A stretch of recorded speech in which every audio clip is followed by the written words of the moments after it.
Fellow American patriots, I come to you today to let you know that your government cannot overpower you, and that you as the people hold your own fate and your way of life in the palm of your hands. You are under the watchful eye of an ever-increasingly tyrannical government, but within that government lies patriots just like you. For fear of retaliation from that very government and the safety of my family, I'm forced to cover my face like a common criminal, like a coward.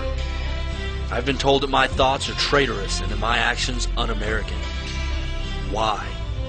Because I support the people? Because I support the Constitution? I'm here today to say to those of you that are asleep that you are the traitor. You that stand idly by as our freedoms are slowly stripped from us are the un-American. I ask civilians on the street if they're aware of the form of government that this United States was founded on.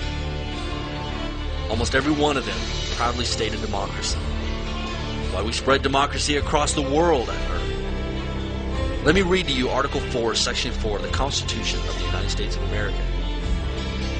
The United States shall guarantee to every state in the Union a republican form of government, and it shall protect each of them against invasion, and on application of the legislature or of the executive when legislature cannot be convened, against domestic violence. And tell me if this one sounds familiar.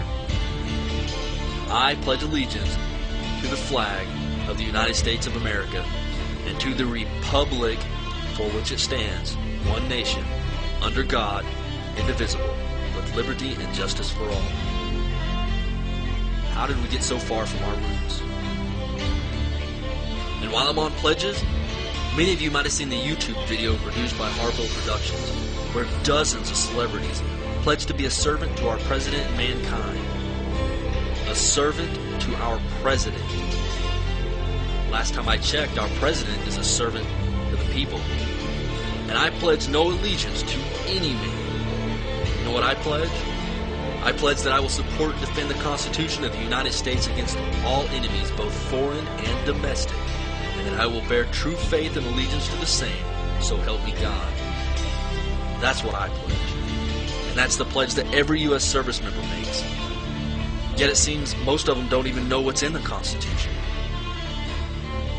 Second Amendment, written December 15, 1791. A well-regulated militia being necessary to the security of a free state, the right of the people to keep and bear arms shall not be infringed.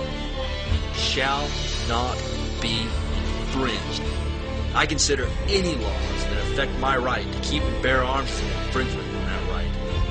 You lawmakers out there, go ahead. Push past the Blair Holtz H.R. 45 bill. We will use every avenue of peaceful resolve that we have. But you push our backs against the wall, and we will push back. Next is the 10th Amendment. The powers not delegated to the United States by the Constitution or prohibited by it to the states are reserved to the states respectively or the people. So all these laws that the government passes, like you having to give your child shot known to cause autism before your child can attend public school, the restrictions of homeschooling, the banning of medicines that help people, gun control being referred to the committee right now as I speak, the suspension of habeas corpus, so many unconstitutional laws that 9 states have already declared sovereignty in the United States government, and it's expected that over 20 do.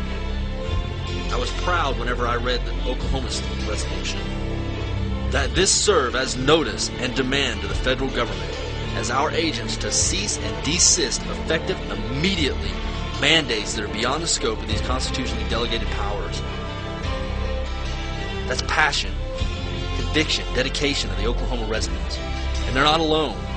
We, the American patriots, are tired of standing idly by. This is a call to arms. Support the sovereignty of your states. Reclaim your freedoms. Write your senators. Write your congressmen. Write your state representatives.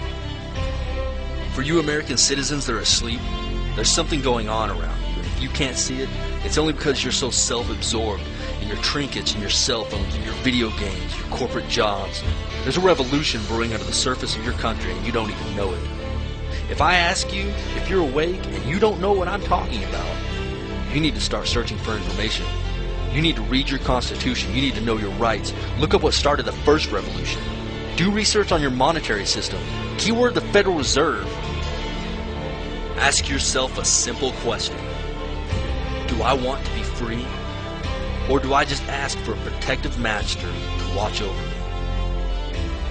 Time for you to make that choice is at hand. The enemies of the Constitution are not far away in some distant desert. They're found right here on our own soil. We have become complacent. We've allowed the tyrants to take over this country, and we have no one to blame but ourselves. The time is now. We must rise up together as one voice and resist while we still have the ability to resist. I know many of you are afraid of the government. You wonder how can you fight something as strong as the U.S. military? I ask you this question. Who is it that's behind those rifles that you fear? They are your sons, your daughters, your mothers, and your fathers. They are American citizens just like you. And let me assure you that there is a resistance within the military. We will not be silent. We will not obey. We will not allow the American people to be harmed and their rights be taken away in any manner. We will not disarm the American people during martial law. Let me assure you, patriots, that we will die fighting our brothers in arms if we must, but we will not fight our countrymen. Our lives we stake on this. Patriots, the time is at hand. If the government pushes us into a corner, then I wish you well. For the fight that lies before us will be the toughest thing our generations have ever endured. Your grandchildren's grandchildren will read about how you fought for their freedoms. And only hope they will not be as foolish as we in allowing the government to ever do this again. Patriots, I'll leave you with the saying that my father left me with the day that I left for the Marine Corps. Keep your chins up, your heads down, and dig your foxholes deep. Godspeed, and Semper Fidelis.